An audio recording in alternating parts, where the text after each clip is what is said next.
We all know in the world of tactical 5.56 rifles, the AR-15 rules.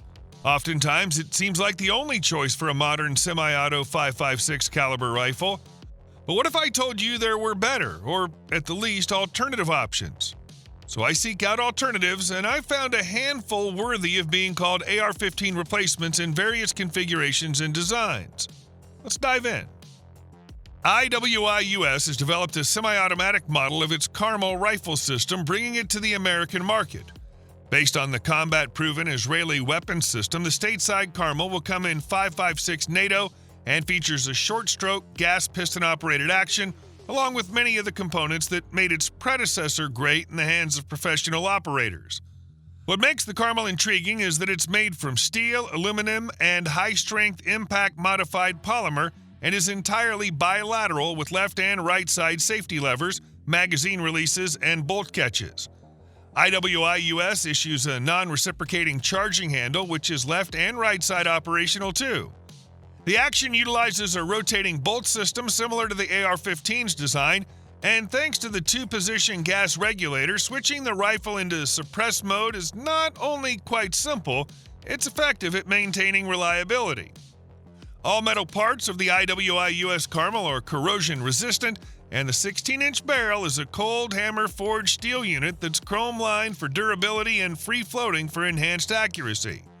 A Picatinny rail traverses the entirety of the upper receiver for mounting optics and accessories. M-lock slots at the 3, 6, and 9 o'clock positions pave the way for additional accessory mounting. QD sockets are only found throughout. The buttstock is not only adjustable for length of pull and cheek height, it's a folding unit that helps reduce the overall size without losing functionality, allowing the gun to collapse to a reduced length of only 26.75 inches. Fully extended, the IWI US Carmel measures 37.25 inches long, and unloaded, the rifle weighs 8 pounds, 2 ounces without a magazine. The suggested retail price on the Carmel is $1,799. When it comes to high-end multi-caliber rifles, the Robinson Armament XCR is tough to beat. Obviously, we're picking the 5.56 model, and to simplify things, let's go with the XCR-L. The XCR-L combines the reliability of the AK-47's gas-operated piston-driven system, 3-lug rotating bolt, beefy extractor, and fixed ejector with the superior ergonomics and accuracy of the AR platform, with a dash of FN/FAL for added finesse. Using a 5-setting gas system, the shooter can adjust the rifle to use the absolute minimal amount of gas needed to cycle the action. The XCR does use AR-15 magazines, a big selling point as far as I'm concerned, and features factory-installed ambidextrous controls for safety, bolt, and magazine release. The Picatinny rail on top and the M-lock rail system on the sides and bottom are machined parallel with the trunnion that holds in the barrel. This ensures that the sights, optics, and other accessories are aligned with the bore of the barrel. If 5.56 isn't enough, converting to various calibers is hardly an issue. Caliber conversions require a hex wrench, a few minutes of your time, and a bit of practice. With a simple barrel and bolt swap, the XCR can fire not only the standard 5.56 by 45mm NATO, but also, with the appropriate conversion parts, 7.62 by 39mm, 5.45 by 39mm, 6.8mm Remington SPC, 300 Blackout, and 6.5 Grendel. Besides the different calibers, you then have to decide whether you want a regular fixed stock or a folding stock. In addition, there's the barrel, which on the XCR-L can be selected from 10.5 inches to 20 inches. Instead of having to buy multiple rifles or even multiple uppers, you keep the same rifle and change out the barrel, bolt, and magazine. Same controls, same optics, sling, flashlights, plus it's plenty accurate, soft shooting, and reliable. The suggested retail price on the XCR-L is $2,200. Compatible with standard AR-15 mags, this unique modern bullpup-style rifle offers rifle performance in a compact package. The Springfield Hellion, it's a semi-auto, U.S. legal configuration of the company's VHS-2 rifle. The design has been tested and refined through military trials and has been adopted by several groups of armed professionals around the globe. Because the core features of the Hellion are the same as the VHS-2, it should prove to be an incredibly reliable and durable rifle, but a few changes have been made to make it better suited for the U.S. market. One of those changes was adding compatibility with Stanag AR-15 magazines, which are a little more plentiful in the U.S. than the original VHS-2's G36 mags. Regardless of what feeding device is used, the Hellion is a 5.56 by 45mm rifle with a 16-inch barrel and a package that's only 28.25 inches long. It uses a short-stroke gas piston system with 2 settings of adjustment, and it weighs 8 pounds unloaded. Other features include an ambidextrous charging handle and safety, an adjustable stock with a cheek riser and QD sling points on both sides of the rifle stock and handguard. The case ejection system is reversible too, making the Hellion a great choice for lefties. As for mounting accessories and optics, the handguard has M-lock slots and a generous amount of Picatinny rails spanning the top portion of the rifle. Flip-up iron sights were integrated into the design as well. While it may be new to us here in the U.S., the Hellion's quickly gaining traction, and it wouldn't be a surprise to see it become one of the most popular bullpup rifles on the market.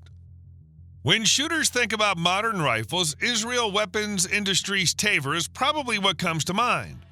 Among the most popular bullpup rifle in the States, the Taver X95 is decked out for top performance by anybody who gets behind its trigger.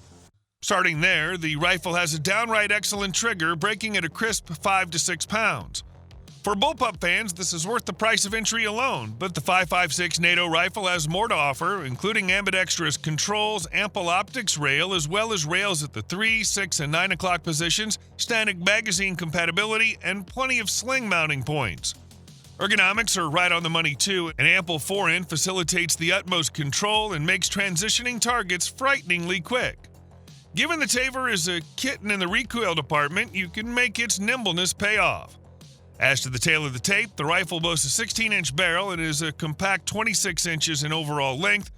The long-stroke-operated X95 weighs in at a very comfortable 7.9 pounds, hefty enough to make it extremely manageable, particularly shot-to-shot. Overall, there are few nits to pick with what IWI offers up in the X95.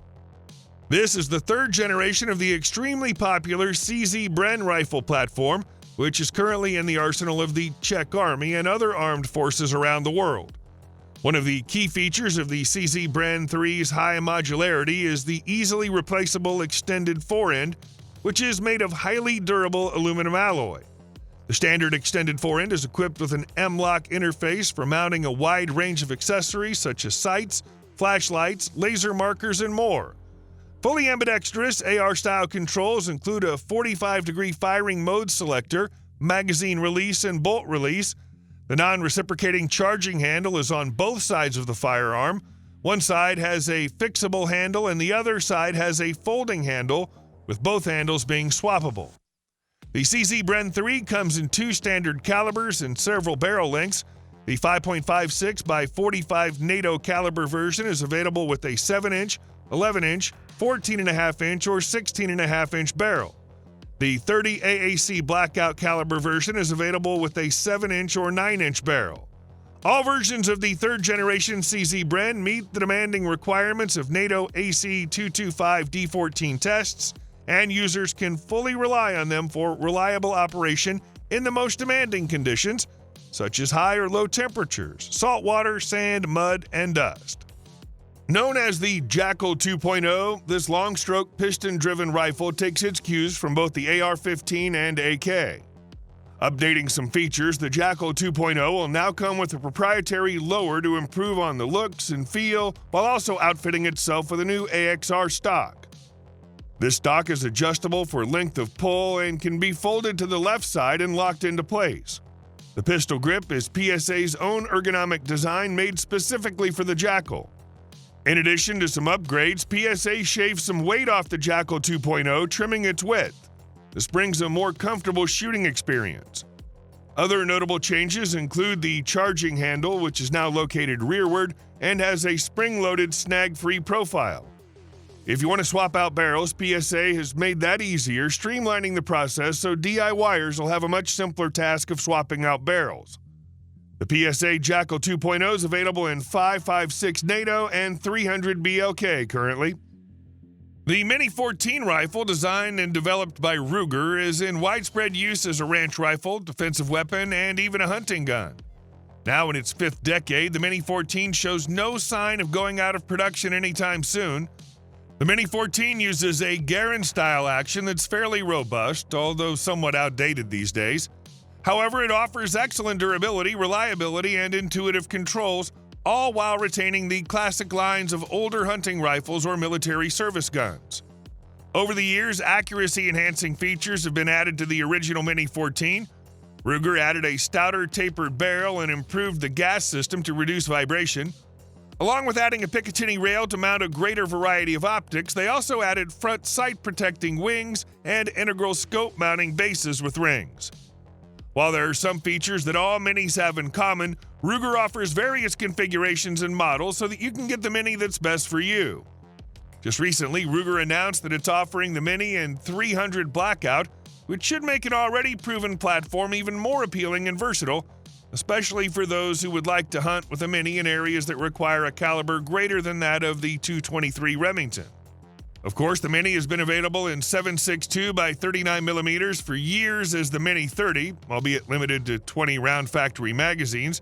But the new 300 Blackout Mini brings 30 caliber presence to the familiar platform with the advantage of feeding from the same .223 caliber 20 and 30-round magazines that are now so widely available. This modular multi-caliber rifle is on a mission to carve its own path into a vast market occupied by highly competitive but mechanically indistinct AR-style platforms. One look at the PWS User Exchange Rifle recalls design elements from both past and existing examples of more modern modular battle rifles.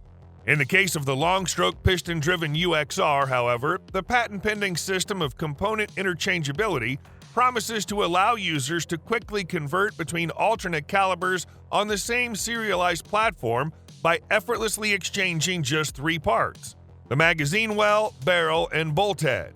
The lower is designed to be compatible with AR-style grips and most AR triggers, and its magazine release and safety selector also facilitate ambidextrous use. A three-position adjustable gas system regulates the upper's operation with various chamberings and loads, and separate magazine well assemblies are dedicated for use with their respective barrels, which will initially include .308 Winchester, 5.56 NATO, and 300 Blackout chamberings. After its debut at the Last Shot Show, the PSA VUK received a flurry of feedback requesting a design that stays more faithful to the classic AK styling.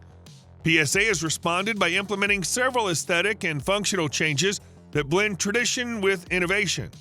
One of the first notable changes is the inclusion of a 4.5mm trunnion reminiscent of the AK-47, which allows the integration of a sure-shot armament stock. The VUK takes another step towards modernization with its AK-19 style grip, designed to fit an AR-15 platform. This hybrid approach means the VUK accepts AR-15 fire control and grips, offering flexibility and comfort. Additionally, the redesigned mag release paddle offers dual-action functionality, allowing for a push-down or push-out mechanism to release the magazine, which improves the handling under various shooting conditions. The VUK's upper receiver will see significant enhancements, including the relocation of the charging handle to the bolt, aligning it more closely with traditional AK mechanics rather than the AR-style setup found in PSA's Jackal rifle model. This adjustment has allowed for the incorporation of a bolt hold open feature, enhancing the functionality and user experience. PSA also took user feedback into account regarding the rear sight, which many found too blocky and high in previous models. The lower handguard, made from polymer, promises greater compatibility with aftermarket accessories, opening up a wealth of customization options. Palmetto State Armory's VUK is shaping up to be a formidable addition to the firearms market, promising to deliver a blend of tradition and modernity that'll resonate well with a wide audience.